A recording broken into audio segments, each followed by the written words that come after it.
Hare, Hare Krishna, Hare Krishna, Hare Krishna Krishna, Hare Krishna, Krishna, Hare Krishna Krishna, Hare, Hare Hare, Ram Hare Hare Ram, Rama, Ram Hare Hare Rama, Rama Hare Krishna, Rama, Hare Krishna, Hare Krishna Hare Hare, Hare. Ram Hare Ram, Ram Hare Hare Hare, Krishna, Hare Krishna, Krishna Krishna Krishna, Hare Krishna, Hare Hare, Hare Ram Hare Ram, Hare, Ram Ram Hare Hare Hare, Rama, Hare Hare Krishna, Hare Krishna, Rama, Krishna Krishna, Hare Rama Hare, Ram Rama, Hare Ram, Hare Ram Ram Hare Hare. Hare, Hare Krishna, Hare Krishna, Hare Krishna Krishna, Krishna, Hare Hare Hare, Ram Hare Ram, Krishna, Ram Ram Hare Krishna Hare, Krishna, Hare Hare Krishna, Hare, Hare Krishna, Krishna Hare Krishna, Hare Hare, Rama, Ram Hare Hare Rama, Ram, Rama Hare Krishna, Rama, Hare Hare. Krishna Hare Hare Hare, Hare Ram Hare Krishna, Ram, Ram Ram Hare Hare Hare, Krishna, Hare Krishna, Hare Krishna Krishna, Krishna, Krishna Krishna, Hare Hare Hare, Hare. Ram Hare Ram, Ram Hare Ram Hare Hare, Rama, Hare Hare Rama, Krishna, Hare Krishna, Rama Krishna Krishna, Hare Rama, Hare, Hare Hare Ram, Hare Ram, Hare. Ram Hare Hare, Hare Hare Krishna, Krishna, Hare Krishna, Hare Krishna Krishna, Krishna, Hare Hare, Hare Krishna Ram, Hare Ram, Krishna, Ram Ram Hare Hare Hare, Hare. Hare Krishna, Hare Krishna, Hare Rama, Krishna Hare Krishna, Hare Hare, Rama, Hare Ram, Rama Hare Ram, Rama, Ram Ram Hare Hare Hare, Hare Hare. Krishna, Hare Krishna, Krishna Hare Krishna, Hare Krishna, Hare, Hare Hare Ram, Krishna, Hare Ram, Ram Krishna Ram Hare Krishna, Hare, Hare Hare Krishna, Hare Hare. Krishna, Hare Krishna Rama, Hare Hare, Hare Hare Ram, Rama, Hare Ram, Ram Rama Ram Hare Rama, Hare, Hare Hare Hare. Krishna, Krishna Hare Hare Hare, Hare Ram, Krishna, Hare Ram, Hare Ram Ram Hare Krishna, Hare, Krishna Hare Krishna, Krishna, Hare Hare Krishna, Krishna Hare. Krishna, Hare Hare, Hare Ram Rama, Ram Ram Hare Hare Hare, Hare Rama, Ram, Hare Rama Rama, Krishna Hare Krishna, Hare Hare, Hare. Hare Ram, Hare Ram, Hare Ram Ram Hare Krishna, Hare Krishna, Krishna Krishna, Hare Hare Hare. Krishna, Hare Krishna, Hare Krishna Krishna, Rama, Hare Ram, Hare Hare Hare, Rama, Hare Ram, Rama Hare Ram, Rama, Hare Hare Hare. Krishna, Hare Hare, Hare Hare Krishna, Ram, Hare Ram, Hare Hare Hare, Hare Krishna, Krishna Krishna Krishna, Krishna, Hare Krishna Hare Hare. Hare, Hare Ram, Hare Ram, Hare Hare Hare, Rama, Hare Krishna, Hare Rama, Rama Hare Hare, Hare Rama, Ram, Hare Ram, Ram Hare Ram, Hare Hare, Hare. Hare Krishna, Hare Krishna, Krishna Hare Hare, Hare Ram, Hare Hare Ram, Krishna, Ram Ram, Hare Hare Hare, Krishna, Hare Krishna Krishna, Hare Krishna, Krishna, Krishna Hare Krishna, Hare. Hare Ram, Hare Hare Ram, Hare Rama, Hare, Ram Hare, Hare Rama, Hare Krishna, Rama Hare Krishna, Rama, Krishna Krishna, Hare Hare Hare, Hare Ram, Hare Hare. Ram, Ram Ram, Hare Hare, Hare Krishna, Hare Krishna, Krishna Krishna, Hare Hare, Hare Ram, Hare Ram, Ram Ram, Hare Hare, Hare Krishna, Hare Krishna, Krishna Krishna, Hare Hare, Hare Ram, Hare Ram, Ram Ram, Hare Hare, Hare Krishna, Hare Krishna, Krishna Krishna, Hare Hare, Hare Ram, Hare Hare Ram, Ram Krishna, Ram, Hare Hare Hare, Krishna, Krishna Krishna, Hare Hare Hare. Krishna, Hare Krishna, Hare Krishna Krishna, Rama, Hare Hare, Hare Hare Ram, Hare Rama, Ram, Ram Ram, Rama Hare Hare, Rama, Hare Hare Krishna, Hare Krishna, Hare. Krishna Krishna, Hare Hare Hare, Hare Ram, Krishna, Hare Ram, Ram Hare Ram, Hare Krishna, Hare, Krishna Hare Krishna, Krishna, Hare Hare Krishna, Hare. Krishna Krishna, Hare Hare, Hare Hare Ram, Rama, Hare Hare.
Hare Krishna. Hare Krishna.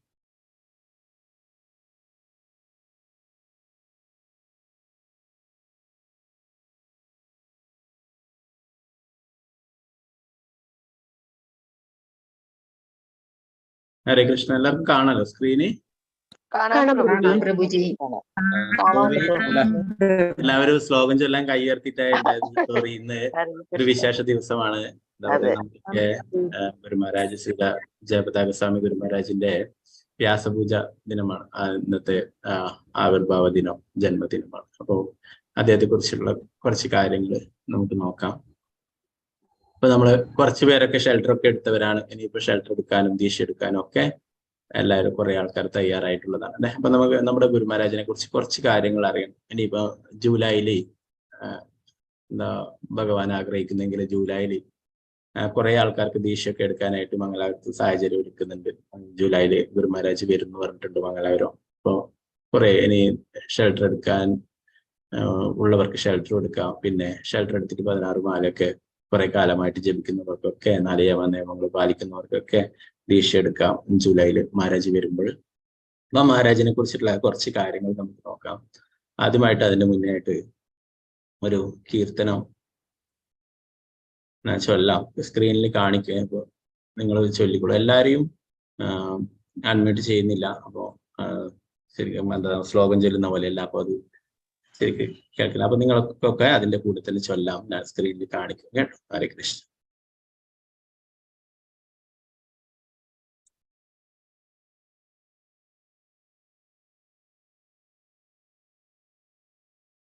74ാമത്തെ വ്യാസപൂജ മഹോത്സവമാണ് ഇന്ന് നടക്കുന്നത്. രാമനവമി കഴിഞ്ഞിട്ടുള്ള ഏകാദശി ദിവസമാണ് ജയപതാക സ്വാമി ഗുരു മഹാരാജ് ഇവിടെ ആവിർഭവിച്ചിട്ടുള്ളത്. നമ്മൾ നേരത്തെ പഠിച്ചു അല്ലെ, ഭഗവാന്റെ പ്രതിനിധികളാണ് ഗുരുവായിട്ട് വരുന്നത് എന്നുള്ള കാര്യം. ശ്രീല പ്രഭുപാദർ തന്നെ ശ്രീ ജയപതാക സ്വാമിയെ കുറിച്ച് പറഞ്ഞു. ശ്രീ ചൈതന്യ മഹാപ്രഭുവിന്റെ സങ്കീർത്തന പ്രസ്ഥാനത്തിലുള്ള അംഗമാണ് ശ്രീല ജയപതാക സ്വാമി ഗുരു മഹാരാജ് എന്നുള്ള കാര്യം. നമുക്ക് ആ കീർത്തനത്തിന് ശേഷം പിന്നീട് ബാക്കി കാര്യങ്ങൾ നോക്കാം.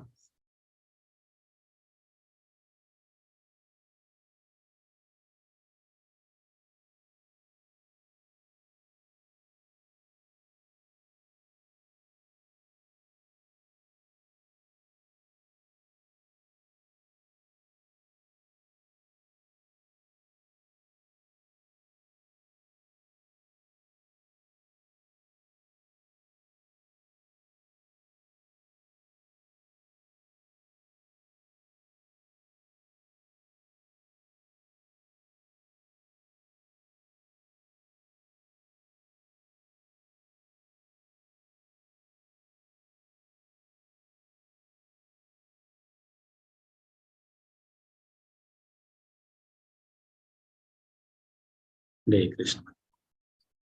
നമോ വിഷ്ണുപാദായ കൃഷ്ണപൃഷ്ഠായ ഭൂതലേ ശ്രീമതേ ഭക്തിവേദാന്ത സ്വാമി നിധാന നമസ്തേ സാരസ്വതേ ദേവേ ഗൗരവാണി പ്രചാരണ നിർവിശേഷ ശൂന്യവാദി ഭാഷാദേശകാരൻ. നമോ വിഷ്ണുപാദായ കൃഷ്ണപൃഷ്ഠായ ഭൂതലേ ശ്രീമതേ ജയപതാക സ്വാമി നിധാമിനി നമാചാര്യപാദായ നിതായ കൃപപ്രദായനി ഗൗരകഥാദാമതായ നഗരഗ്രാമതാരിണി. ജയ ശ്രീകൃഷ്ണ ചൈതന്യ പ്രഭു നിത്യാനന്ദ ശ്രീ അദ്വൈത ഗദാധര ശ്രീവാസാദി ഗൗരഭക്തവൃന്ദ. ഹരേ കൃഷ്ണ കൃഷ്ണ കൃഷ്ണ ഹരേ ഹരേ ഹരേ രാമ രാമ രാമ ഹരേ ഹരേ. ശ്രീ പ്രഭുപാദ് की जय, श्री गुरु महाराज की जय. हरे हरे कृष्ण.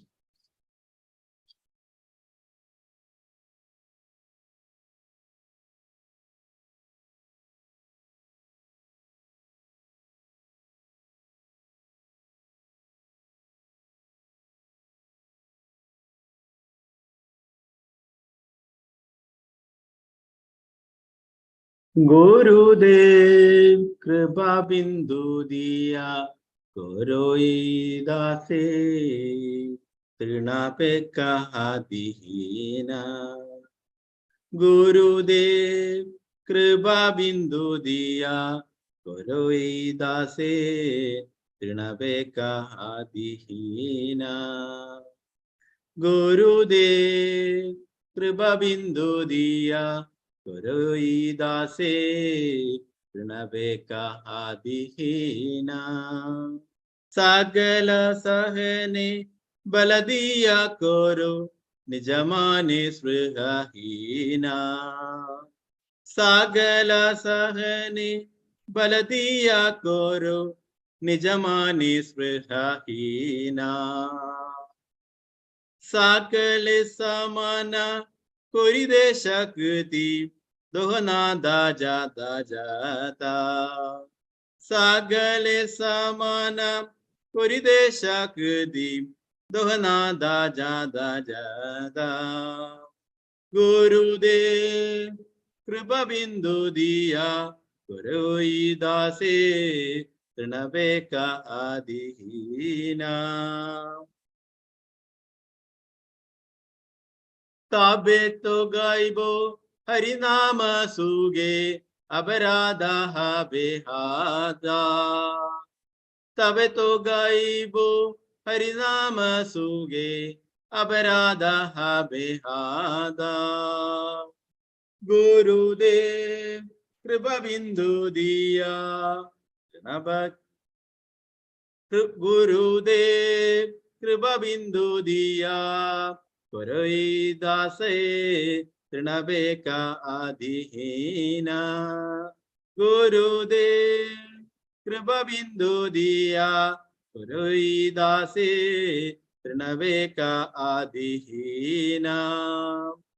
काबे है न कृपा लेबिया ये जना कृदार्ता होई बेनादा.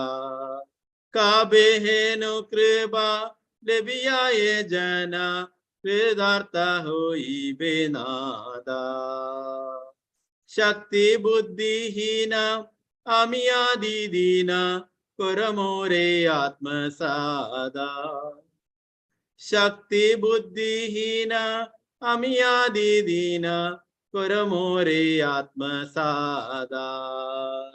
ഗുരുദേവ് കൃപ ബിന്ദു ദിയാ കൊരോയി ദാസി തൃണബേക അധിഹീന. ഗുരുദേവ് കൃപ ബിന്ദു ദിയാ കൊരോയി ദാസി തൃണബേക അധിഹീന. योग्यता विचारे किच नाही पाय तमरा करुणा सारा. योग्यता विचारा किच नाही पाय तमरा करुणा सारा. करुणा न होइले कांडिया कांडिया प्राणनारा की बोआरा. करुणा न होइलो कांडिया कांडिया प्राणनारा की बोआरा. गुरुदेव कृपा बिंदु दिया कोरोई दासे तृणबेका अधीना. सगला सहने बल दिया करो निजमाने स्पृहहीना.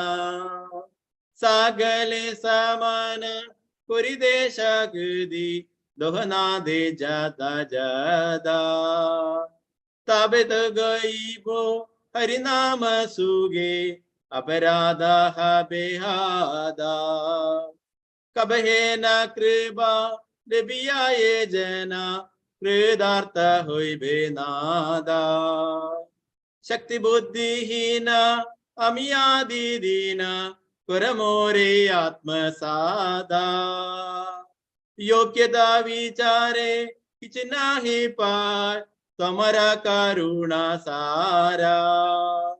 करुणा न होइलो कांडिया कांडिया प्राणनारा की बोआरा. गुरुदेव कृपा बिंदु दिया कोरोई दासे तृणबेका अधीना. गुरुदेव कृपा बिंदु दिया कोरोई दासे तृणबेका अधीना. ഹരേ കൃഷ്ണ. ശ്രീല ഭക്തി വിനോദ് ഠാക്കൂറിന്റെ ശരണാഗതി എന്നുള്ള ആ പ്രാർത്ഥനയിൽ നിന്ന് എടുത്തിട്ടുള്ളതാണ് ഈ കീർത്തനം. നമുക്കതിന്റെ വിവർത്തനം നോക്കാം.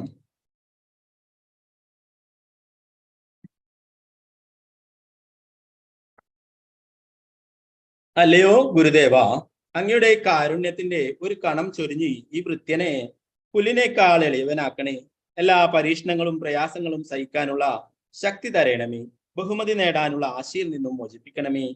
അല്ലയോ പ്രഭു, എല്ലാ ജീവജാലങ്ങളെയും വേണ്ട വിധം ആദരിക്കാനുള്ള ശക്തി തരൂ. അപ്പോൾ മാത്രമേ എന്റെ അപരാധങ്ങൾ നീങ്ങി ഹരിനാമം ആസ്വദിക്കാൻ കഴിയൂ.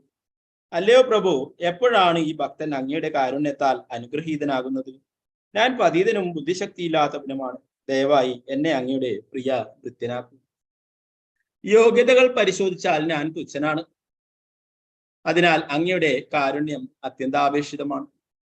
അങ്ങ് കാരുണ്യം കാട്ടിയില്ലെങ്കിൽ ഞാൻ ദീനദീനം വിലപിക്കുകയും ജീവൻ തന്നെ നിലനിർത്താതിരിക്കുകയും ചെയ്യും. ഇതാണ് ഈ കീർത്തനത്തിന്റെ അർത്ഥം.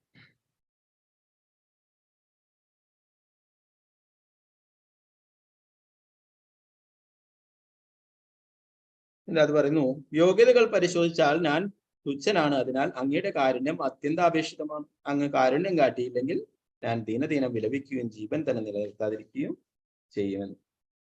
ഇപ്പോ ഗുരു അങ്ങനെയാണ് അല്ലെ, അഹേതുകമായിട്ടുള്ള കാരുണ്യം എന്ന് പറയും. നമുക്ക് യാതൊരു ക്വാളിഫിക്കേഷനും ഇല്ലെങ്കിലും ഗുരു കാരുണ്യം കാണിക്കും അല്ലെ. ശ്രീ ചൈതന്യ മഹാപ്രഭുവിന്റെ നിർദ്ദേശപ്രകാരം എല്ലാ പതിത ആത്മാക്കളെയും മോചിപ്പിക്കാനായിട്ടാണ് ശ്രീല പ്രഭുപാദരായിട്ടായാലും അദ്ദേഹത്തിന്റെ ശിഷ്യന്മാരായിട്ടും എല്ലാം ഇവിടെ അവതരിച്ചിട്ടുള്ളത്. അപ്പൊ അവര് നമുക്ക് യാതൊരു യോഗ്യത നിന്നില്ല അല്ലെ. അതാണ് അഹേതുകമായിട്ടുള്ള കാരുണ്യം അല്ലെ. അത് നമുക്ക് മനസ്സിലാക്കാനായിട്ട് സാധിക്കില്ല എത്രമാത്രമാണ് നമ്മോട് കാരുണ്യം കാണിക്കുന്നത് അല്ലെ. അപ്പൊ അതിനെ കുറിച്ചിട്ട് പറയുമ്പോൾ ഒരു ചെറിയ ഭൗതികമായിട്ടുള്ള ഉദാഹരണം പറയും. ഒരു ചെറിയ കുട്ടി, അദ്ദേഹത്തിന് ആ ചെറിയ കുട്ടിക്ക് എന്താ വലിയ ലക്ഷങ്ങൾ വിലയുള്ള ഒരു ഐഫോൺ വേണം. അപ്പൊ ആ കുട്ടിയുടെ കയ്യില് കുറച്ച് എന്താ പറയാ ഗുണ്ടികയിലൊക്കെ കൂട്ടി വെച്ചിട്ടുള്ള കുറച്ച് കാശുണ്ട്, കുറച്ച് പൈസ നാണയങ്ങളൊക്കെ ഇട്ട് വെച്ചിട്ടുണ്ട്. അപ്പൊ അതെടുത്ത് പോയിട്ട് ആ ഷോപ്പുകാരനോട് പറയുന്നതാണ്, എനിക്ക് ഐഫോൺ വേണം അല്ലെ. അപ്പൊ പറയും 1,00,000 കൂടുതലുണ്ട് ഇതിന് വില. ഓ നിന്റെ കയ്യിലുണ്ടോ? ഓ ഇതാ എന്റെ കയ്യിലുണ്ട് എന്ന് പറഞ്ഞിട്ട് ആ എന്താ പറയാ ആ ഗുണ്ടിക കൊടുക്കും. ഭണ്ഡാരം എന്നൊക്കെ പറയും അല്ലെ, പണം സൂക്ഷിച്ചു വെച്ചിട്ടുള്ള അത് കൊടുക്കും. അപ്പോ അതിലെത്രയുണ്ടാവുക നാണയങ്ങളും അതൊക്കെ ഇട്ട് വെച്ച് കഴിഞ്ഞാൽ ഇത്രന്നുണ്ടല്ലേ. അപ്പൊ അത് കൊടുത്തു.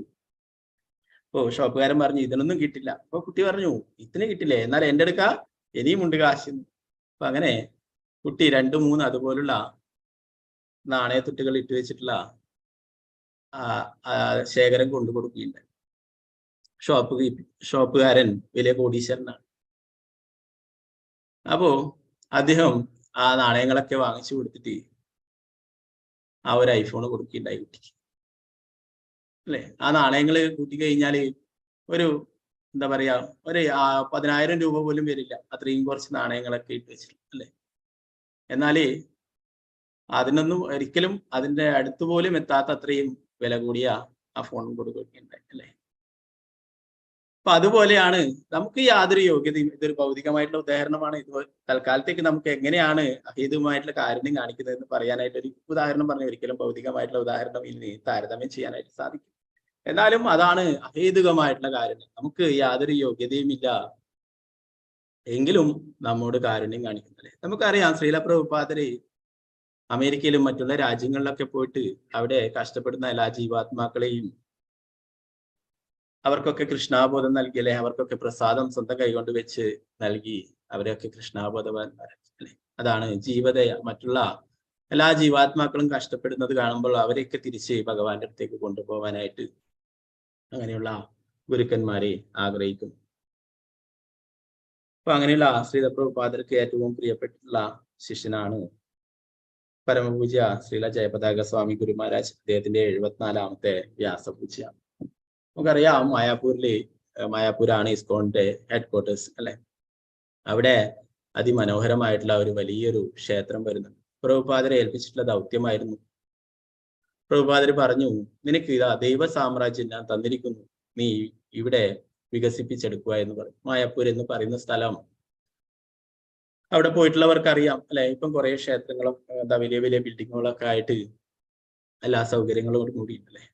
ശ്രീല പ്രഭുപാദര് ശ്രീല ജയപതാക സ്വാമിക്ക് ആ മായാപൂരിൽ ലാൻഡ് കൊടുക്കുന്ന സമയത്ത് അതൊരു വയലായിരുന്നു. നിറയെ വെള്ളമൊക്കെ കെട്ടി നിൽക്കുന്ന ഒരു വയലായിരുന്നു. അവിടെയാണ് ഇത്രയും വലിയ ക്ഷേത്രങ്ങൾ പണിതീർത്തിയും ലക്ഷക്കണക്കിന് ഭക്തന്മാരെ അവിടെ ചുറ്റിലും അവരൊക്കെ അവിടെ താമസിച്ച് ഭക്തിത സേവനങ്ങളൊക്കെ ചെയ്യും. അപ്പോ എന്താ പറയാ TOVP എന്ന പേരിൽ അറിയപ്പെടുന്ന ടെമ്പിൾ ഓഫ് വേദിക് പ്ലാനറ്റോറിയം. നമ്മള്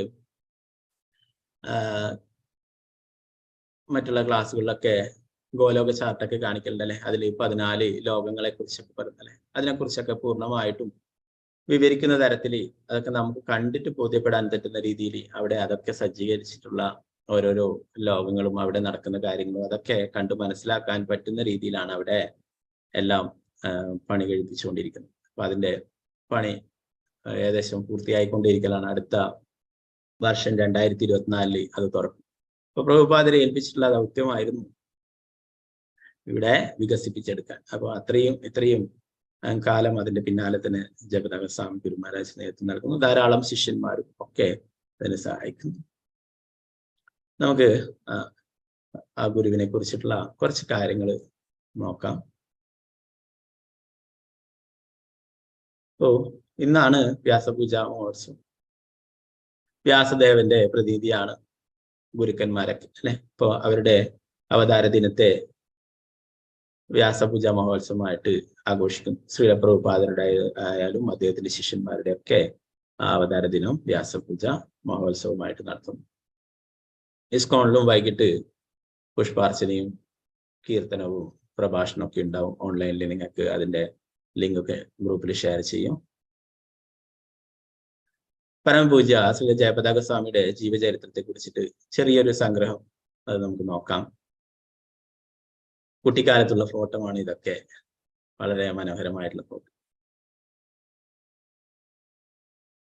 ദിവ്യപൂജ്യ ജയപതാക സ്വാമി വടക്കേ അമേരിക്കയിലെ വിസ്കോൻസിനിലെ മിൽവോക്കിയിൽ ഐശ്വര്യപൂർണമായ ചുറ്റുപാടുകളിൽ 1949 ഏപ്രിൽ 9 രാമനവമിക്ക് ശേഷം വന്ന ഏകാദശി നാളിൽ പൂജാതനായി. അദ്ദേഹത്തിന്റെ പിതാവ് രണ്ടാം ലോക മഹായുദ്ധകാലത്ത് ഔദ്യോഗിക ശിക്ഷണം അവസാനിപ്പിച്ച പരിശീലകനായ ഒരു പുരോഹിതനും അദ്ദേഹത്തിന്റെ പിതാമഹൻ കോടിക്കണക്കിന് ഡോളറുടെ ആസ്തിയുള്ള ഒരു പെയിന്റ് ഫാക്ടറിയുടെ സ്ഥാപക അധ്യക്ഷനുമായിരുന്നു. ലോകം മുഴുവൻ അറിയപ്പെടുന്ന വലിയൊരു പെയിന്റ് കമ്പനിയുടെ അധ്യക്ഷനായ ഓണറായിരുന്നു മുത്തശ്ശൻ.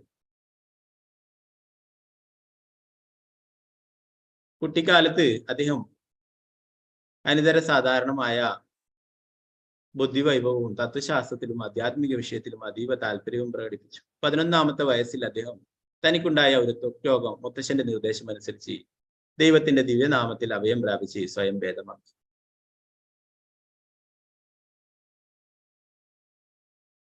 പ്രശസ്തമായ സെന്റ് ജോൺസ് അക്കാഡമിയിൽ നിന്ന് ബിരുദം നേടിയ ശേഷം അദ്ദേഹം പൂർണ്ണ സ്കോളർഷിപ്പുകളോടെ ബ്രൗൺ യൂണിവേഴ്സിറ്റിയിൽ പ്രവേശിച്ചു.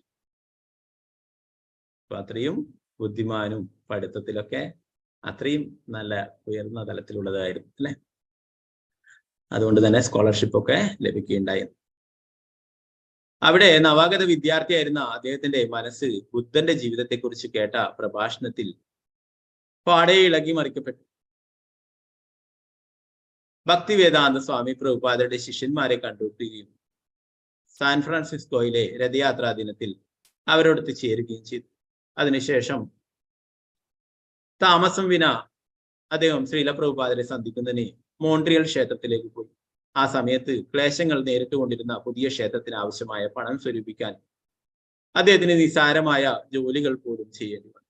ശ്രീല പ്രഭുപാദർക്ക് ഈ പ്രസ്ഥാനത്തിനെ ശ്രീല പ്രഭുപാദരെ സഹായിക്കാൻ, ഈ പ്രസ്ഥാനത്തെ മുന്നോട്ട് കൊണ്ടുപോകാൻ, നേരത്തെ പറഞ്ഞു അല്ലെ, പെയിന്റ് കമ്പനിയുടെ ഓണറാണ് മുത്തശ്ശൻ. ഇപ്പോഴും ആ പെയിന്റ് കമ്പനി ഉണ്ടെന്ന് തോന്നുന്നു. ബെൻസൺ ആൻഡ് ഹെഡ്ജസ് അങ്ങനെ എന്തോ പറഞ്ഞിട്ടൊരു കമ്പനിയാണ്. പേരെനിക്ക് ശരിക്കും ഓർമ്മ കിട്ടുന്നത്. അപ്പൊ അത്രയും വലിയ ലോകം മുഴുവൻ അറിയപ്പെടുന്ന ഒരു കമ്പനി. അപ്പൊ അവരുടെ കൊച്ചുമകൻ ശ്രീല പ്രഭുപാദരെ സഹായിക്കാനായിട്ട് നിസ്സാരമായിട്ടുള്ള ജോലികൾ പോലും ചെയ്യേണ്ടി വന്നു. അത്രയും എന്താ പറയാ, എന്ത് ജോലിയായാലും കൃഷ്ണാബോധം എല്ലാവർക്കും നൽകാനായിട്ട്, പ്രഭുപാദരെ സഹായിക്കാനായിട്ട് ഹോട്ടലിലൊക്കെ എന്താ പറയാ തറയൊക്കെ ഫ്ലോറൊക്കെ തുടക്കുന്ന ജോലി പോലും ചെയ്തിട്ടുണ്ടായി. ജോലി ചെയ്തിട്ട് സ്വന്തം കാശുണ്ടാക്കിയിട്ട് ബാങ്കിൽ ഇടാനല്ല അല്ലെ, ശ്രീല പ്രഭുപാദരുടെ പ്രസ്ഥാനത്തെ സഹായിക്കാനായിട്ട്. ആ പുതിയ ക്ഷേത്രത്തിന് ആവശ്യമായിട്ടുള്ള പണം സ്വരൂപിക്കാൻ വേണ്ടിയിട്ട് അങ്ങനെയുള്ള നിസാരമായിട്ടുള്ള ജോലികൾ പോലും ചെയ്തിട്ട് പ്രഭുപാദർക്ക് ആ കാശൊക്കെ കൊണ്ടുകൊടുക്കുകയുണ്ടായി. അധികം താമസിയാതെ ഇസ്കോണിന്റെ സ്ഥാപകാചാര്യൻ ദിവ്യപൂജ്യ ശ്രീമദ് എസി ഭക്തിവേദാന്ത സ്വാമി പ്രഭുപാദരാൽ ആധ്യാത്മിക ദീക്ഷ നൽകപ്പെട്ട അദ്ദേഹം ജയപതാകദാസ് ബ്രഹ്മചാരി എന്ന നാമത്താൽ അനുഗ്രഹിക്കപ്പെട്ടു. ശ്രീല പ്രഭുപാദർക്ക് വ്യക്തിപരമായ സേവനങ്ങൾ ചെയ്യുന്നതിന് പുറമെ അദ്ദേഹം പൂജാരിയായും പിന്നീട് മോൺട്രിയൽ ക്ഷേത്രത്തിന്റെ പ്രസിഡന്റായും സേവനം അനുഷ്ഠിക്കുകയുണ്ടായി. ശ്രീല പ്രഭുപാദരുടെ ആജ്ഞപ്രകാരം അദ്ദേഹം ടൊറോണ്ടോയിലും കാനഡയിലും ചിക്കാഗോയിലും ക്ഷേത്രങ്ങൾ സ്ഥാപിക്കുന്നതിന് സഹായിച്ചു.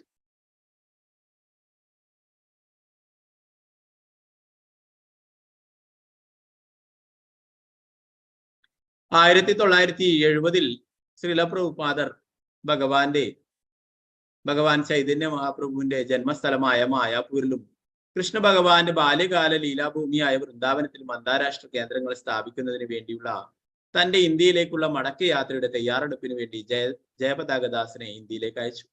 ശ്രീല പ്രഭുപാദരുടെ പേരിൽ മാർഗം തെളിയിക്കാനുള്ള ജോലിയിലേക്ക് ആ സമയത്ത് ഇന്ത്യയിൽ ഇസ്കോണിൽ ഉണ്ടായിരുന്ന ഒരേ ഒരു അംഗമായ അച്യുതാനന്ദ ദാസന്റെ കൂടെ അദ്ദേഹവും ചേർന്നു. ഈ 2 യുവ ബ്രഹ്മചാരികളും ഒരുമിച്ച് കൽക്കത്തയിൽ കീർത്തനവും പ്രഭാഷണവും സ്വകാര്യ പരിപാടികളും ആജീവനാനന്ദ അംഗങ്ങളെ ചേർക്കുന്ന സേവന ജോലികളും നിർവഹിച്ചു.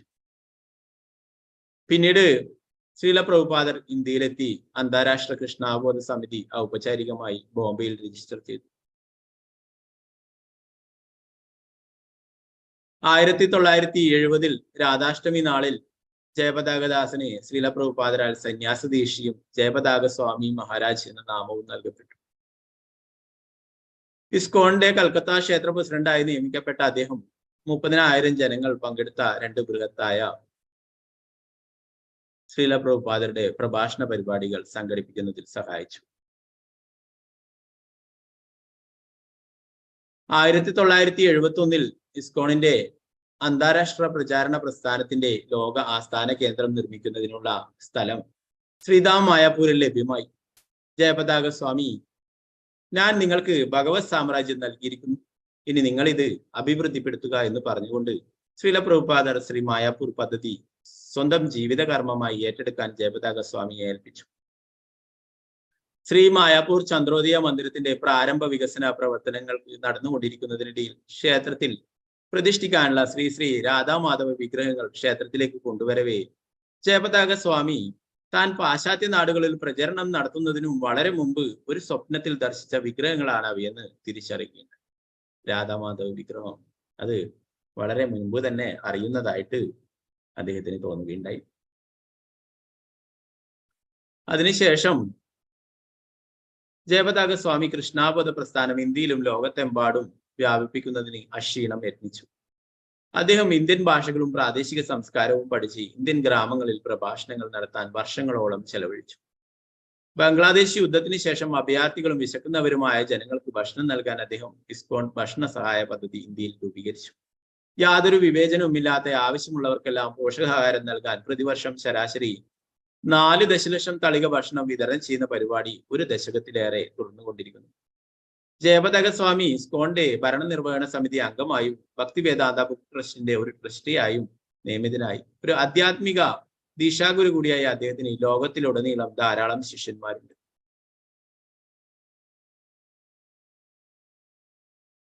ഇന്ത്യയിലെ ഗ്രാമീണ ജനങ്ങൾക്കിടയിൽ ഏറെ അറിയപ്പെടുന്ന ജയപതാക സ്വാമി അവരാൽ സ്നേഹിക്കപ്പെടുന്നു.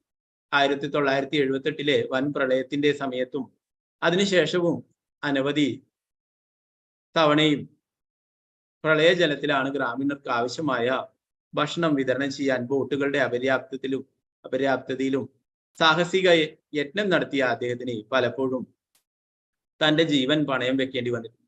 ജയപതാക സ്വാമി ഇന്ത്യയിലെ ജനങ്ങൾക്ക് വേണ്ടി ചെയ്തിട്ടുള്ള ഇതും മറ്റനേകം നിസ്വാർത്ഥ സേവനങ്ങളും അദ്ദേഹത്തിന് ഇന്ത്യൻ പൗരത്വം നൽകണമെന്ന് പ്രമുഖരായ ധാരാളം ഇന്ത്യക്കാരും അതുപോലെ തന്നെ 10,000-കണക്കിന് ഗ്രാമീണരും ഇന്ത്യൻ ഗവൺമെന്റിനോട് അപേക്ഷിക്കുവാൻ കാരണമായി.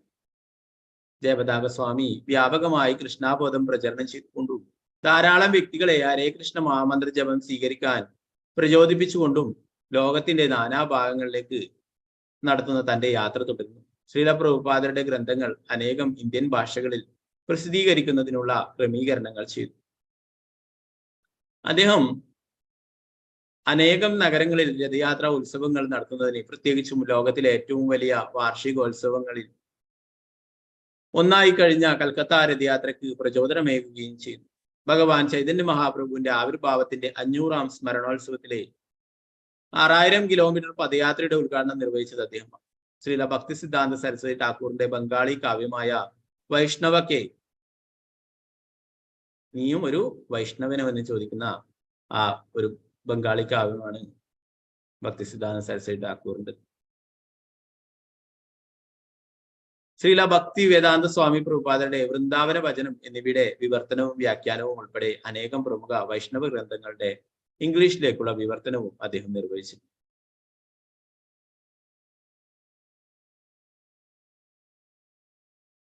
അപ്പൊ ഇത് ചുരുക്കിയിട്ടുള്ള കാര്യങ്ങൾ മാത്രമാണ്, ധാരാളമായിട്ട് പറയാനുണ്ട്. ഇതിൽ പിക്ചറൊക്കെ കാണാം നിങ്ങൾക്ക്, പഴയ കാലങ്ങളിലുള്ള പിക്ചറൊക്കെ അല്ലെ. ആ കുട്ടി എന്താ പറയാ, കുറച്ച് യുവാവായിരിക്കുന്ന സമയത്ത് അമ്മ പറയുകയുണ്ടായി, നീ എന്താ പറയാ മിലിറ്ററിയിൽ ചേരാനായിട്ട് പറയുകയുണ്ടായി. അപ്പോഴേ അത് ശ്രീല പ്രഭുപാദരുടെ അടുത്ത് ചോദിക്കുകയുണ്ടായി. അപ്പൊ ശ്രീല പ്രഭുപാദർ അദ്ദേഹത്തോട് പറഞ്ഞു, നീ കൃഷ്ണന്റെ സേനയിൽ ചേരണം, കൃഷ്ണന്റെ ഈ മിലിറ്ററി ഫോഴ്സിൽ ചേരണം എന്ന് പറയുന്നത്. എന്താണ്? കൃഷ്ണാവബോധം പ്രചരിപ്പിക്കുന്ന അതിൽ അല്ലെ. പിന്നീട് അങ്ങനെ കൃഷ്ണാവബോധം പ്രചരിപ്പിക്കുന്നുണ്ട് അല്ലെ. പലർക്കും ഈ പഴയ കാലങ്ങളെ കുറിച്ചൊന്നും ആർക്കും അറിയില്ല. കുട്ടിക്കാലത്തും യുവാവായിരിക്കുമ്പോഴും മറ്റുള്ള ഇതൊക്കെ എന്താ പറയാ, ആ ഒരു ചെറിയ അസുഖം വരുന്നതിന്റെ മുന്നേ ഉള്ള ഫോട്ടോ ആണ് ഇതൊക്കെ. ഇങ്ങനെയായിരുന്നു. വലിയ കർത്താളൊക്കെ എന്താ പറയാ, കിലോ കണക്കിന് ഭാരമുള്ള വലിയ കർത്താളൊക്കെ എടുത്തിട്ടാണ് നഗര സങ്കീർത്തനങ്ങളൊക്കെ ചെയ്തിരുന്നത്. അങ്ങനെ എല്ലാ തരത്തിലും കൃഷ്ണാബോധം പ്രചരിപ്പിക്കുന്നുണ്ട്. ലോകം മുഴുവനായിട്ട് ശിഷ്യന്മാരും ഇത് കുറച്ച് കാലങ്ങളായിട്ട് ശാരീരികമായിട്ടുള്ള ആവശ്യതകൾ നേരിടുകയും, നേരത്തെ പറഞ്ഞു നമ്മൾ ധാരാളം ഭഗവത്ഗീതയിലും ചൈതന്യ ചരിതാമത്തിലും ഭാഗവത്തിലും ഒക്കെ പഠിക്കുന്നുണ്ട് അല്ലെ. ഗുരു എന്ന് പറയുന്നത് ഭഗവാന്റെ പ്രതീതിയാണ്. അവരുടെ ദേഹവും നമ്മളെ പോലുള്ള സാധാരണ ഭൗതിക ദേഹങ്ങൾ. എങ്കിലും ശരീരത്തിൽ വരുന്ന മാറ്റങ്ങൾ ധാരാളം ശിഷ്യന്മാരുണ്ട് ലോകത്തിൽ മുഴുവനായിട്ട്. 60,000-ലധികം ശിഷ്യന്മാരുണ്ട് ലോകം മുഴുവനായിട്ട്. പ്രഭുപാദർ നൽകിയിട്ടുള്ള നിർദ്ദേശമായിരുന്നു നീ 50,000-ഓളം ശിഷ്യന്മാരെ ഉണ്ടാക്കണമെന്ന് പറഞ്ഞിട്ട്. നേരത്തെ പറഞ്ഞല്ലേ, ഇന്ത്യയിലേക്ക് പ്രഭുപാദർ വരുമ്പോ കൂടെ വന്നിട്ടുള്ളതായിരുന്നു പ്രഭുപാദരെ സഹായിക്കാനായിട്ട്. അപ്പൊ അങ്ങനെയുള്ള ആ ഗുരുമഹാരാജനോട് നിർദ്ദേശിക്കുകയുണ്ടായി. ഇപ്പോ 60,000-ഓളം ശിഷ്യന്മാരുണ്ട്. കുറെ ധാരാളം ആൾക്കാർ ഷെൽട്ടർ എടുത്തതും ആസ്പയർ എടുത്തതും ഒക്കെ ആയിട്ട്. ഇപ്പോ ആരൊക്കെ പാപങ്ങൾ ചെയ്യുന്നു അതിൻ്റെയൊക്കെ ഫലങ്ങളൊക്കെ ഗുരുവിനാണ് അതൊക്കെ വരും. ഇപ്പൊ നമുക്ക് ദീക്ഷയൊക്കെ തരുമ്പോ നമുക്കൊരു എന്താ പറയാ, പുനർജന്മം, പുതിയൊരു ജന്മം തരികയാണ്. 2ാം ജന്മം. നമ്മുടെ ആ പഴയ പേരും അതൊക്കെ മാറ്റി വേറെ ആത്മീയമായിട്ടുള്ള സ്പിരിച്വൽ ആയിട്ടുള്ള നെയിം തരും, പേര് തരും. പിന്നീട് നമ്മുടെ യജ്ഞം, ഹോമകുണ്ടത്തിൽ നമ്മുടെ എല്ലാ പാപങ്ങളും, എത്രയോ ജന്മങ്ങളായിട്ടുള്ള പാപങ്ങൾ അല്ലെ, എത്രയോ ജന്മത്തിലെയും ഈ ജന്മത്തിലെയും എല്ലാ പാപങ്ങളും എല്ലാം ഇല്ലാതാക്കുകയാണ്. എന്നിട്ടൊരു പുതിയ ജീവിതം നൽകുകയാണ്. ആത്മീയമായിട്ടുള്ള ജീവിതം. അതാണ് ദീക്ഷ തരുന്നത്. അപ്പോ ആ ദീക്ഷയൊക്കെ എടുത്തു കഴിഞ്ഞിട്ട് വീണ്ടും പാപങ്ങൾ ചെയ്യുമ്പോൾ ആ പാപത്തിന്റെ ഫലങ്ങളൊക്കെ ഗുരു അനുഭവിക്കേണ്ടി വരും. അപ്പൊ അങ്ങനെ ചെയ്യുകയാണെങ്കിൽ ഗുരുദ്രോഹി, ഗുരുവിനെ ദ്രോഹിക്കുന്ന ആളാണ് ആ ശിഷ്യൻ. അപ്പോ ധാരാളം ആൾക്കാർ എന്താ പറയാ, ആശ്രയം എടുക്കാനും ദീക്ഷ എടുക്കാനും ഒക്കെ ഉണ്ട്. നമ്മളൊക്കെ അത് എല്ലാ നിർദ്ദേശങ്ങളും ഒക്കെ പാലിക്കുക. നമ്മളൊരിക്കലും പാപങ്ങളൊന്നും ചെയ്യാതിരിക്കുക അല്ലെ. നമ്മൾ പഠിച്ചിട്ടുണ്ട് 16 മാല ജപിക്കുക, 4 യമനിയമങ്ങൾ പാലിക്കുക അല്ലെ. മറ്റ് ഉള്ള ഭക്തി സേവന പ്രവർത്തനങ്ങളൊക്കെ ചെയ്യുക. അപ്പോൾ ഈ 4 യമനിയമങ്ങൾ അതൊക്കെ തെറ്റിക്കുമ്പോഴും അതൊക്കെ ഭഗവാന്റെ മുന്നിലും പ്രഭുപാദരുടെ മുന്നിലും ഒക്കെ വെച്ചിട്ടുള്ള നമ്മൾ അഗ്നിയെ സാക്ഷിയാക്കിയിട്ട് എടുക്കുന്ന പ്രതിജ്ഞയാണ്. നമ്മൾ ഇനി മുതൽ ഈ 4 യമനിയമങ്ങൾ പാലിക്കും, ജീവിതത്തിൽ ഒരിക്കലും അത് തെറ്റിക്കില്ല എന്നുള്ള അല്ലെ. അപ്പൊ അത് തെറ്റിക്കുകയാണെങ്കിൽ എന്താണ്? കരാറാണ് അല്ലെ. ഗുരു നമ്മളൊക്കെയുള്ള കരാറാണ് അല്ലെ. അത് തെറ്റിച്ചു കഴിഞ്ഞാൽ പിന്നെ എന്താ പറയാ, ഗുരുവിനെ പറഞ്ഞിട്ട് കാര്യമില്ല അല്ലെ. ഭഗവാൻ എല്ലാം അറിയാം. ഭഗവാൻ നമ്മുടെ ഹൃദയത്തിൽ ഭഗവാനുണ്ട്, പരമാത്മാവായിട്ട് അല്ലെ. അപ്പൊ ആ ഭഗവാൻ അറിയാം ആരൊക്കെ എന്തൊക്കെ ചെയ്യുന്നു എന്നുള്ള കാര്യം. അപ്പോ ഭഗവാന്റെ പരിശുദ്ധ ഭക്തന്മാരാണ് ഈ ഗുരുക്കന്മാരൊക്കെ, ഭഗവാന്റെ പ്രതീതികളാണ്. അപ്പൊ അവരെ വേദനിപ്പിക്കുന്ന ഒന്നും ഭഗവാനും ഇഷ്ടമാവില്ല. അപ്പോ നമ്മുടെ സത്സംഗത്തിലെ ഷെൽട്ടർ എടുത്തവരൊക്കെ ഉണ്ടല്ലേ, ദീക്ഷയൊക്കെ എടുക്കാനായിട്ടൊക്കെ തയ്യാറെടുക്കുന്നവരൊക്കെ ഉണ്ട്. അപ്പോ കൂടുതൽ ഭക്തിയിലും പുരോഗമിക്കണമെങ്കിൽ ഒരു ഗുരുവിന്റെ ആവശ്യമുണ്ടല്ലേ. യസ്യ പ്രസാദാൻ ഭഗവത് പ്രസാദോ യസ്യ അപ്രസാദാനഗതി കുതോപി. ഗുരു അഷ്ടകത്തിലെ അവസാന വരികളിൽ പറയുന്നു അല്ലെ. ഗുരുവിന്റെ കാരുണ്യമുണ്ടെങ്കിൽ ഭഗവാന്റെ കാരുണ്യം എളുപ്പത്തിൽ ലഭിക്കും. ഗുരുവിന്റെ കാരുണ്യമില്ലെങ്കിൽ ഭഗവാന്റെ കാരുണ്യം ലഭിക്കല് വളരെ പ്രയാസം പിടിച്ചതാണ്. അപ്പോൾ എല്ലാവർക്കും ഗുരു ആവശ്യമാണ്. നമുക്ക് ഭഗവാൻ തന്നെ കാണിച്ചു തരികയുണ്ടായി അല്ലെ. ശ്രീകൃഷ്ണ ഭഗവാൻ തന്നെ സാന്ദീപനി മുനിയുടെ ആശ്രമത്തിൽ പോയിട്ട് അവിടെ നിന്ന് വിദ്യകളൊക്കെ പഠിക്കുകയുണ്ടായി. ഇപ്പോ ശ്രീ ചൈതന്യ മഹാപ്രഭു ഗുരുവിനെ സ്വീകരിക്കേണ്ടത്, ഈശ്വരപുരിയിൽ നിന്നും ദീക്ഷയൊക്കെ എടുക്കേണ്ടത്. ഇപ്പൊ നമുക്ക് ഭഗവാന്റെ അടുത്തേക്ക് എത്താനായിട്ട് ഒരു ഗുരു വേണമെന്ന് ഭഗവാൻ തന്നെ നേരിട്ട് വന്നിട്ട് കാണിച്ചു തരും. അപ്പൊ അങ്ങനെയുള്ള ഗുരുക്കന്മാരൊക്കെ ഭഗവാന്റെ പ്രതിനിധികളാണ്. അപ്പൊ അവരെയൊക്കെ എന്താ പറയാ, നമ്മള് എല്ലാ തരത്തിലും അവരുടെ വാക്കുകളും നിർദ്ദേശങ്ങളും ഒക്കെ പാലിക്കണം.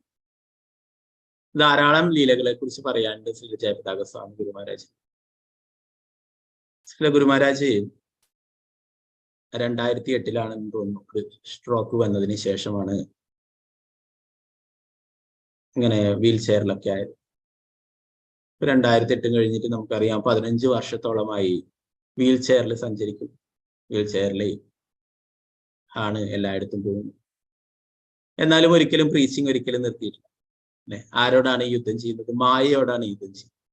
മായയുടെ പിടിയിൽ നിന്നും എന്താ പറയാ, നമ്മളെ പോലെയൊക്കെ എന്നെ പോലെയൊക്കെയുള്ള ആൾക്കാരെ മോചിപ്പിക്കുന്നതിനായിട്ടാണ് ലോകം മുഴുവൻ സഞ്ചരിച്ചുകൊണ്ടിരിക്കുന്നത്, അല്ലെ? മായയോടാണ് യുദ്ധം ചെയ്യുന്നത്. അപ്പോ ഇത്രയും വർഷമായിട്ടും എല്ലാ ലോകം മുഴുവൻ സഞ്ചരിച്ച് അല്ലാതെ എന്താ പറയാ, നമ്മൾ കാണിച്ചു തരുന്നതാണ് ഈ ശരീരമല്ല നമ്മള് ഭഗവാന്റെ അംശമാണ്, നമ്മളൊക്കെ ഈ ശരീരമല്ല കാണുന്നത് എന്ന്, കാണുന്ന ശരീരമല്ല നമ്മളിന്ന് കാണിച്ചു തരികയാണ് ഗുരു മഹാരാജ്. എന്താ പറയാ, ആ ഭക്ഷണവും ഉറക്കവും ഒന്നുമില്ലാതെ തന്നെ ലോകം മുഴുവൻ സഞ്ചരിച്ചു കൊണ്ടേയിരിക്കുക. പ്രഭുപാദര് പോയ പോലെ തന്നെ ഓരോ രാജ്യങ്ങളിലും പോയിട്ട് അവിടെയൊക്കെ സത്സംഗങ്ങൾ ഉണ്ടാക്കുകയും അവിടെയൊക്കെ ഭക്തന്മാർക്ക് ദീക്ഷ കൊടുക്കുകയും കൃഷ്ണാബോധം പ്രചരിപ്പിക്കുകയൊക്കെ ചെയ്യും.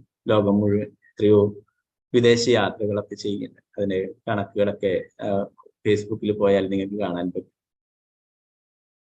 അപ്പൊ അങ്ങനെ ധാരാളം യാത്രകൾ ചെയ്ത് എല്ലാ ലോകത്തിന്റെ എല്ലായിടത്തും കൃഷ്ണാബോധം പ്രചരിപ്പിക്കേണ്ടത്. അപ്പോ ഭഗവാൻ ഇച്ഛിക്കുകയാണെങ്കിൽ ജൂലൈയിൽ മംഗലാപുരത്ത് വരും. ഇസ്കോൺ ബാംഗ്ലൂരിൽ ഗുരു മഹാരാജ് വരുന്നുണ്ട് ടെമ്പിളിന്റെ ഉദ്ഘാടനത്തിനൊക്കെ ആയിട്ട്. അപ്പൊ ദീക്ഷ ചടങ്ങൊക്കെ വെക്കാനായിട്ട് പരിപാടി ഇടുന്നുണ്ട്. അപ്പോ പറ്റുന്നവരൊക്കെ അപ്പോൾ വരിക. എന്താ പറയാ, നമ്മൾ പഠിച്ചു അല്ലെ, സാധുസംഘ സർവശാസ്ത്ര ഇല്ലാവ മാത്രം സാധുസംഘ അങ്ങനെയുള്ള സാധുക്കളുടെ ഒരു അല്പനേരത്തെ അല്ലെ, നമ്മൾ നേരത്തെ പഠിച്ചു സെക്കൻഡിന്റെ അത്രയും ചെറിയൊരു അംശമാണ് ലെവ എന്ന് പറയുന്നത്. അത്രയും ചെറിയൊരു സമയം കൊണ്ട് മാത്രം തന്നെ അവരുടെ അസോസിയേഷനോ അവരുടെ ദർശനമോ ലഭിച്ചാൽ തന്നെ നമുക്ക് എല്ലാ ആത്മീയമായിട്ടുള്ള എല്ലാ ഉന്നതിയും ഉണ്ടാവും, സൗഭാഗ്യങ്ങൾ ലഭിക്കും ആത്മീയമായിട്ട്. ധാരാളം കാര്യങ്ങൾ പറയാനുണ്ട്. എന്താ പറഞ്ഞാൽ തീരില്ല, അത്രയും കാരുണ്യമാണ്. ഇപ്പൊ അടുത്ത കാലത്ത് തന്നെ വിദേശത്ത് നിന്ന് ഒരു ഡിവോട്ടി ദീക്ഷ നടത്തില്ല. അപ്പോ അദ്ദേഹത്തിന് എന്താ പറയാ, അവസാന കാലഘട്ടം ആവാറായി. അപ്പോ അദ്ദേഹത്തെ സ്ട്രക്ചറിൽ കിടത്തിയിട്ട് ഫ്ലൈറ്റിൽ കൊണ്ടുവന്നിട്ട് ആംബുലൻസിൽ കൊണ്ടുവന്നിട്ട് മായാപൂരിൽ വെച്ചിട്ട് ദീക്ഷ കൊടുക്കുകയുണ്ട്. അപ്പൊ അത്രയും കാരുണ്യമാണ്. ഹോസ്പിറ്റലൊക്കെ ഉള്ളപ്പോഴേ ഹോസ്പിറ്റലിൽ അവിടെ കിടക്കലാണ്, ലിവറൊക്കെ മാറ്റി വെച്ചിട്ട് കിടക്കുന്ന ആ സമയത്തും ശിഷ്യന്മാരോടൊക്കെ പറഞ്ഞു അവർക്കൊക്കെ എനിക്ക് ദീക്ഷ കൊടുക്കണം, അവർക്കൊക്കെ കൃഷ്ണാബോധം കൊടുക്കണം, അവരൊക്കെ ഇവിടെ വിളിക്കുന്നവരുടെ എന്താ പറയാ ഹോസ്പിറ്റലിലുള്ള രോഗികൾക്കൊക്കെ ഭഗവത്ഗീത കൊടുക്കുകയും അവർക്കൊക്കെ അനുഗ്രഹങ്ങൾ നൽകുകയും അങ്ങനെ ധാരാളം കാര്യങ്ങൾ ചെയ്തു. അങ്ങനെ എന്താ പറയാ, ആ ശരീരത്തിനെ മറന്നുകൊണ്ട് തന്നെ കാണിച്ചു തരികയുണ്ട്. ഈ ശരീരമല്ല നമ്മൾ എന്നുള്ള കാര്യം കാണിച്ചു തരും. നമുക്കൊക്കെ ഒരു ചെറിയ തലവേദന വന്നാലോ ഒരു ചെറിയ പനി വന്നാലോ ഒക്കെ നമ്മൾ ആകെ തളരും. എന്നാലേ ഗുരു മഹാരാജ് കാണിച്ചു തരുന്ന എത്രയോ വർഷങ്ങളായിട്ട് വീൽ ചെയറിൽ സഞ്ചരിച്ചുകൊണ്ട് കൃഷ്ണാബോധം പ്രചരിപ്പിക്കുന്നു. അപ്പോ നേരത്തെ പറഞ്ഞു അല്ലെ, ഗുരുവിൻ്റെത് ഗുരു എന്ന് പറയുന്ന ഭഗവാന്റെ പ്രതീതിയാണ്. അപ്പം നമ്മൾ ചെയ്യുന്ന പാപങ്ങളൊക്കെയാണ് ഇങ്ങനെ ഗുരുവിനെ ബാധിക്കുന്നത്. ധാരാളം കാര്യങ്ങൾ ചെയ്തിട്ടുണ്ട്. ഒരിക്കലേ എയർപോർട്ടിൽ വെച്ച് തന്നെ ഒരു അസുഖം ബാധിച്ചിട്ടുള്ള ഒരു സ്ത്രീ പറയുകയുണ്ടായി, എനിക്ക് ഇപ്പോഴും ദീക്ഷ വേണമെന്ന് പറയും. എയർപോർട്ടിൽ വെച്ച് ദീക്ഷ അല്ലേ. എന്നാല് എന്താ ശിഷ്യന്മാരൊക്കെ പറഞ്ഞു, ഇവിടെ അതിനുള്ള സൗകര്യങ്ങളൊന്നും ഇല്ല, ഇവിടുന്ന് എങ്ങനെ ദീക്ഷ തരാൻ പറ്റും? എന്നാൽ ഗുരു മഹാരാജ് നൽകുകയുണ്ടായി. അവിടെ വെച്ച് മാലയൊക്കെ നൽകി അനുഗ്രഹങ്ങളൊക്കെ നൽകിയിട്ടുണ്ടായി. പിന്നീട് യത്നങ്ങളൊക്കെ പിന്നീട് നടത്തുകയുണ്ടായി. അപ്പൊ അങ്ങനെ എല്ലാ തരത്തിലും എല്ലാവരോടും കാരുണ്യം കാണിക്കുന്നു. എല്ലാവർക്കും ഗുരു മഹാരാജ് പറയുന്നു, എനിക്ക് എല്ലാവർക്കും ദീക്ഷയും ആശ്രയമൊക്കെ കൊടുത്ത് അവരെയൊക്കെ എനിക്ക് ഭഗവാന്റെ അടുത്തേക്ക് തിരിച്ചു കൊണ്ടുപോകണം, അവരുടെ പാവങ്ങളൊക്കെ ഞാൻ എടുത്തുകൊള്ളാം. ഓ, അത്രയും കാരുണ്യവാനാണ്. എന്റെ തന്നെ അനുഭവം പറഞ്ഞ, നേരത്തെ കീർത്തനത്തിൽ പറഞ്ഞ പോലെ യാതൊരു യോഗ്യതയുമില്ല, എന്നാലും കാരുണ്യം കാണിക്കുന്നുണ്ട്. കുറെ കാലമായിട്ട് കൊറോണയുടെ കാലത്തൊന്നും നേരിട്ട് ദീക്ഷയൊന്നും നൽകിയിട്ടുണ്ടായില്ല. അപ്പൊ നമ്മളൊരു മായാപുരി യാത്ര പോയപ്പോഴേ ആ ടെമ്പിൾ പ്രസിഡന്റ് നാമനിഷ്ഠദാസ് പ്രഭുജി പറയുകയുണ്ടായി, അവരുടെ അടുത്ത് പറയുകയുണ്ടായി, അപ്പൊ ഓൺലൈനിൽ പ്രീച്ചിങ് ഒക്കെ നടക്കുന്നത് നാമനിഷ്ഠ പ്രഭുവെ വളരെ ഇഷ്ടമാണ്. പ്രഭു ധാരാളം പ്രീച്ചിങ് ചെയ്യുന്നു, 12 ഭാഷകളിൽ ഭഗവത്ഗീത ക്ലാസ്സുകളൊക്കെ സംഘടിപ്പിച്ച് നടത്തുന്നു. 35ഓളം മാസങ്ങളായി, 35ാമത്തെ ബാച്ച് ഇപ്പൊ നടന്നു അല്ലെ. അപ്പൊ ഇത്രയും പ്രീച്ചിങ് നടക്കുന്നതുകൊണ്ട് തന്നെ ഗുരു മഹാരാജിന് വളരെ ഇഷ്ടമാണ്. അപ്പോ അവിടെ പോയിട്ട് സൂമിന്റെ ലിങ്ക് വേണം, ദീക്ഷയുടെ ചടങ്ങൊക്കെ നടക്കുമ്പോൾ സൂമിലല്ലേ ചെയ്യുക, അപ്പൊ അതിന്റെ ലിങ്ക് വേണം എന്നൊക്കെ പറഞ്ഞപ്പോൾ ഗുരു മഹാരാജ് പറഞ്ഞു, ആര് പറഞ്ഞു സൂമിലാണെന്ന്, ഞാൻ നേരിട്ട് ദീക്ഷ നൽകുകയാണ് നിങ്ങൾ എല്ലാവർക്കും മംഗലാവർക്കും ഉള്ളവർക്കൊക്കെ എന്ന് പറയും. അപ്പോ അങ്ങനെ കൊറോണയ്ക്ക് ശേഷം ആദ്യമായിട്ട് അങ്ങനെ നേരിട്ട് തന്നെ ഗുരു മഹാരാജ് വന്നിട്ട് ദീക്ഷയൊക്കെ തരും. ഗുരു മഹാരാജ് അത്രയും കാരുണ്യവാനാണ്. അപ്പോ എനിക്ക് ദീക്ഷ തരുന്ന സമയത്ത് തന്നെ ഞാൻ പറഞ്ഞില്ലേ, നമുക്ക് യാതൊരു യോഗ്യതയില്ല, എന്നാല് ഗുരു അഹേതമായിട്ടുള്ള കാരുണ്യം കാണിക്കും. അപ്പോ അവിടെ പോയ ഉടനെ തന്നെ ഗുരു മഹാരാജ് എന്റെ പേര് വായിച്ചിട്ട് വേഗം മാല എടുത്ത് തരാൻ നോക്കും. അപ്പൊ ശിഷ്യന്മാരൊക്കെ പറഞ്ഞു, ഗുരു മഹാരാജ് ബെഗ് ചെയ്യാൻ പറയും. അപ്പൊ അങ്ങനെയാണ് നമ്മൾ ഗുരുവിന്റെ അടുത്ത് പോയിട്ട് ഗുരു മഹാരാജ് എനിക്ക് ദീക്ഷ നൽകിയാലെന്ന് പറഞ്ഞിട്ട് നമ്മൾ, അതാണ് ഒരു ഒരു നടപടിക്രമം. നമ്മൾ ബെഗ് ചെയ്തിട്ട് വാങ്ങിക്കുക വേണ്ടത്.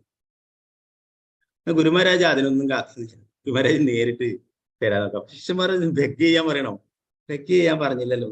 ഗുരു ബെഗ്. അപ്പൊ അങ്ങനെ പ്രാർത്ഥിച്ചുകൊണ്ട് പറയും. ഓ, അത്രയും കാരുണ്യവാനാണ്, അത്രയും കാരുണ്യമാണ്. അപ്പോ അതുകൊണ്ട് തന്നെ എന്താ പറയാ, നമ്മളെല്ലാവരും ഒരു ഗുരുവിന്റെ ആശ്രയം എടുക്കണം.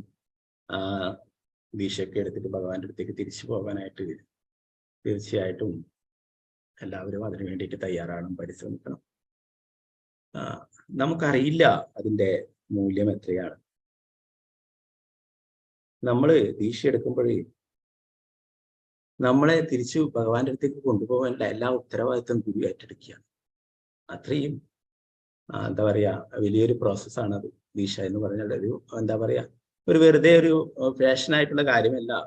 നമ്മുടെ മുഴുവൻ ഉത്തരവാദിത്വം ഏറ്റെടുത്തിട്ട് നമ്മളെ തിരിച്ച് ഭഗവാന്റെ അടുത്തേക്ക് കൊണ്ടുപോകാൻ എന്നുള്ള ഉറപ്പ് തരുന്നതാണ് ദീക്ഷ. തിരിച്ച് എന്നാൽ നമ്മള് ആ ഗുരുവിന്റെ നിർദ്ദേശങ്ങൾ തീർച്ചയായിട്ടും അത് നമ്മൾ അനുസരിച്ച് പ്രവർത്തിക്കണം. അല്ലെങ്കിൽ അതെന്താണ്, അത് ഭഗവാൻ ഇഷ്ടപ്പെടില്ല അല്ലെ. ഗുരു ചിലപ്പോൾ അതും സഹിക്കും, എന്നാൽ ഭഗവാൻ ഒരിക്കലും ഇഷ്ടപ്പെടില്ല. അതെന്താ, പ്രഭുപാദരെ ഇഷ്ടപ്പെടില്ല. പ്രഭുപാദരെ സാക്ഷിയാക്കി, അഗ്നിയെ സാക്ഷിയാക്കി, ഭഗവാനെ സാക്ഷിയാക്കിയിട്ടൊക്കെ ചെയ്യുന്ന യജ്ഞമാണ്, അതിന്റെ ഒരു പ്രതിജ്ഞയാണ്. അതൊരിക്കലും നമ്മൾ ലംഘിക്കരുത്. അപ്പോ അങ്ങനെയുള്ള എന്താ പറയാ, നമ്മള് ചെറിയ ചെറിയ കാര്യങ്ങളൊക്കെ നമ്മൾ ഉപേക്ഷിക്കുകയാണെങ്കിൽ അല്ലെ, നമ്മുടെ ചെറിയ ചായ, കാപ്പി, മറ്റുള്ള അങ്ങനെയുള്ള നിസ്സാരമായിട്ടുള്ള കാര്യങ്ങളൊക്കെ, നോൺ വെജ് അതൊക്കെ വിടുകയാണെങ്കിൽ, നമുക്ക് അങ്ങനെ 16 മാലയൊക്കെ ജപിക്കുകയാണെങ്കിൽ ഗുരു ആശ്രയം, പിന്നീട് ഷെൽട്ടറോ എന്താ പറയാ ദീക്ഷയൊക്കെ നമുക്ക് പതുക്കെ ആയിട്ട് എടുക്കാം. അപ്പൊ അതിനു വേണ്ടിയിട്ട് തന്നെയാണ് നാമനിഷ്ഠദാസ് പ്രഭുജി എല്ലാവരെയും ഭഗവാന്റെ അടുത്തേക്ക് എത്തിക്കാൻ, ഗുരുവിന്റെ അടുത്തേക്ക് എത്തിക്കാൻ വേണ്ടി തന്നെയാണ് അദ്ദേഹവും പരിശ്രമിച്ചുകൊണ്ടിരുന്നത്. അപ്പൊ അതിന്റെ അമ്പലത്തിന്റെ പണിയൊക്കെ നടന്നുകൊണ്ടിരിക്കുകയാണ്. അപ്പോൾ അമ്പലത്തിന്റെ പണിയൊക്കെ പൂർത്തിയായി കഴിഞ്ഞാൽ ഗുരു മഹാരാജ് തീർച്ചയായിട്ടും ജൂലൈയിൽ വരും എന്ന് പറഞ്ഞിട്ടുണ്ട്. അപ്പോൾ എല്ലാവരും പറ്റുന്നവരൊക്കെ വരിക, ഗുരു മഹാരാജിന്റെ അനുഗ്രഹങ്ങളൊക്കെ എടുക്കുക. ഓ, ഗുരു മഹാരാജിനെ കുറിച്ച് തന്നെ ഒഫീഷ്യലായിട്ട് തന്നെ പറയുകയുണ്ടായി. ഒരിക്കല് ഗുരു മഹാരാജിന് ഇന്ത്യൻ പാസ്പോർട്ട് എടുക്കാൻ വേണ്ടിയിട്ട് എന്താ പറയാ, ഇന്ത്യൻ പ്രസിഡന്റിനെ ഒക്കെ കാണാനായിട്ട് പോവുകയുണ്ടായി, ഉദ്യോഗസ്ഥന്മാരെയൊക്കെ. പ്രഭുപാദരെ പറയുകയുണ്ടായി, ഇദ്ദേഹത്തിന് ബംഗാളി അറിയാം, ഇദ്ദേഹത്തിന് എല്ലാ കാര്യങ്ങളും അറിയാം, ഇദ്ദേഹത്തിന് വേഗം ഇന്ത്യൻ പാസ്പോർട്ട് നൽകണമെന്ന്. അവരൊക്കെ അത്ഭുതപ്പെട്ടു, വിദേശത്തുള്ള ഈ ബംഗാളിയൊക്കെ അറിയാമെന്ന് പറയുന്നു. അദ്ദേഹം ചൈതന്യ മഹാപ്രഭുവിന്റെ ഇന്റേണൽ അസോസിയേറ്റ്സ് ആണെന്ന് പറയുന്നുണ്ട്. ഓ, അങ്ങനെ പറഞ്ഞതിന് ശേഷം ഗുരു മഹാരാജ് തന്നെ പ്രഭുപാദരെ നോക്കിയിട്ടുണ്ട്. എനിക്ക് ബംഗാളി എനിക്ക് അറിയില്ല, ആ സമയത്ത് ബംഗാളി ഒന്നും അറിയില്ല. എന്നാലും ഗുരു മഹാരാജ് ബംഗാളി മറ്റുള്ള ഭാഷകളൊക്കെ പഠിച്ച് അതിൽ പ്രഭാഷണങ്ങൾ നടന്നു. ഇപ്പോഴും ബംഗാളിയിലൊക്കെ പ്രഭാഷണങ്ങൾ നടന്നു ധാരാളം കാര്യം. അപ്പോ അന്ന് പറഞ്ഞിട്ടുള്ള ആ കാര്യം അന്നത്തെ ആ ഭരണാധികാരിയുടെ അദ്ദേഹത്തിന്റെ പുത്രൻ ഒരു സഭയിൽ വെച്ചിട്ട്, ഒരു പ്രോഗ്രാമിൽ വെച്ചിട്ട് പറയുകയുണ്ടായി. അന്ന് ശ്രീല പ്രഭുപാദരെ പറഞ്ഞിട്ടുണ്ടായിരുന്നു, എന്റെ പിതാവിനെ കാണാൻ വന്നപ്പോൾ പറഞ്ഞിട്ടുണ്ടായിരുന്നു, അദ്ദേഹത്തിന് ബംഗാളി അറിയാം, അദ്ദേഹം ലോകം മുഴുവൻ ശിഷ്യന്മാരെ ഉണ്ടാക്കും, ലോകം മുഴുവൻ കൃഷ്ണാബോധം പ്രചരിപ്പിക്കും. ഓ, ഇദ്ദേഹം ശ്രീ ചൈതന്യ മഹാപ്രഭുവിന്റെ സങ്കീർത്തന പ്രസ്ഥാനത്തിലെ അംഗമാണ്. ഓ, അദ്ദേഹം എന്നിട്ട് ആ വാക്കുകൾ ഓർമ്മിക്കുകയുണ്ടായി. പ്രഭുപാദർ അന്ന് പറഞ്ഞിട്ടുള്ള ആ വാക്കുകൾ അത് സത്യമാണ്. അന്ന് അദ്ദേഹം അത്ഭുതപ്പെട്ടു. അദ്ദേഹം വിചാരിച്ചു, ഇദ്ദേഹമോ, ഈ ഫോറിനിലുള്ള അവരോ, ഇവർ ലോകം മുഴുവൻ ശിഷ്യന്മാരെ ഉണ്ടാക്കാനോ എന്നൊക്കെ അല്ലെ. ഇന്ത്യയിൽ ധാരാളം സ്വാമിമാർ, അവർക്ക് തന്നെ ശിഷ്യന്മാര് ധാരാളമായി. ഓ, എങ്ങനെ ഇതൊക്കെ സാധിക്കും, എങ്ങനെ ബംഗാളി പഠിച്ച് പ്രചരിപ്പിക്കുമെന്ന്. എന്നാലേ എന്താ പറയാ, ആത്മീയ ഗുരുക്കന്മാരെന്ന് പറയുന്നത് അവർ സാധാരണ വ്യക്തികളല്ല. അതായത് നമ്മൾ ഇന്നലെ പഠിച്ചു പത്മപുരാണത്തിലൊക്കെ പറയുന്നു, അവരെ സാധാരണ വ്യക്തിയായി കരുതുന്നവര് നരകത്തിലേക്ക് പോകുന്നവർ. എന്താ പറയാ, അർച്ചാമൂർത്തി ഒരു സാധാരണ ശിലയായിട്ടോ മരമായിട്ടോ ആത്മീയ ഗുരുവിനെ ഒരു സാധാരണ വ്യക്തിയായിട്ടോ വൈഷ്ണവരുടെ ജാതി ബുദ്ധിയൊക്കെ കാണുന്നവരെ നരകത്തിലേക്ക് പോകുന്നത് അല്ലെ. അപ്പൊ ഗുരു എന്ന് പറയുന്നത് ഭഗവാന്റെ പ്രതീതിയാണ്. അവരൊരിക്കലും സാധാരണ വ്യക്തിയല്ല എന്നുള്ള കാര്യം. ശ്രീല പരമപൂജ്യ ജയപ്രതാക സ്വാമി ഗുരു മഹാരാജ് കി ജയ്. ശ്രീല പ്രഭുപാദ് കി ജയ്. നിതായ ഗൗര പ്രേമാനന്ദേ ഹരി ഹരി ബോൾ. ഹരേ കൃഷ്ണ. അപ്പൊ ആർക്കെങ്കിലും ഭക്തന്മാർക്ക് എന്തെങ്കിലും അവരുടെ അനുഭവങ്ങളോ അറിവുകളോ ഒക്കെ പറയാനുണ്ടെങ്കിൽ ഷെയർ ചെയ്യാം.